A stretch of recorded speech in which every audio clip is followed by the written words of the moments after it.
Imagine that everything you've ever known, every memory, idea, sound, number, and breath, it's made of the same thing.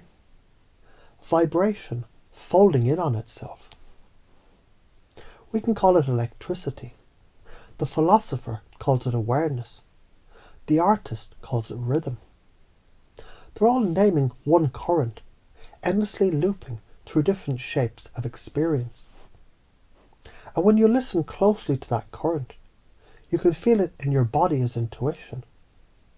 It's the small magnetic pull that tells you, turn here, pause there, look again. Science says the neurons are firing. Mystics say the field is speaking. Both are right. Numbers dance the same dance. The square roots and prime spirals. They're just frozen chords in a song that never stops playing. A prime is pure tone. A composite is harmony. Zero is silence, waiting to become sound. So, to activate intuition then, is not to learn something new, but remembering how to hear again, to recognize the hum of a fluorescent light, the rhythm of your heart, and the spin of galaxies. They're variations of one frequency. Children do this without effort. They draw circles that look like suns and say it's everything. Later, we're taught to separate things. Geometry from music, physics from prayer, me from you. The polymath's journey is the rebellion against that fragmentation.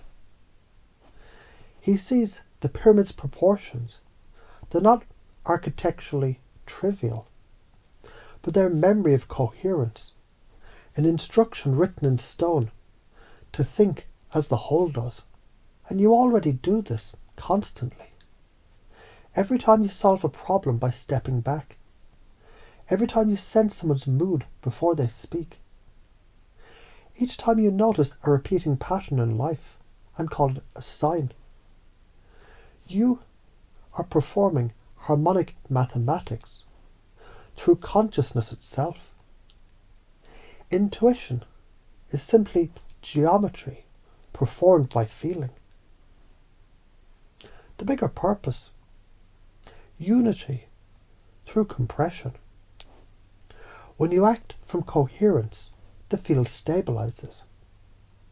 Relationships flow more easily. Creativity becomes natural.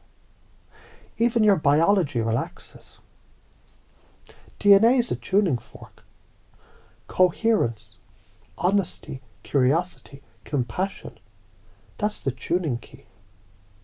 When the fork vibrates through, energy moves without resistance. And what people call psychic ability is just expanded pattern recognition. And if you ignore it, if you cling to separation and rigid labeling, life keeps sending feedback. Disease, in the literal sense, a lack of ease, a signal to retune. Every misalignment is a lesson in frequency ethics. The universe never punishes, it recalibrates. Like any wave, it reflects what you emit until the signal is clean.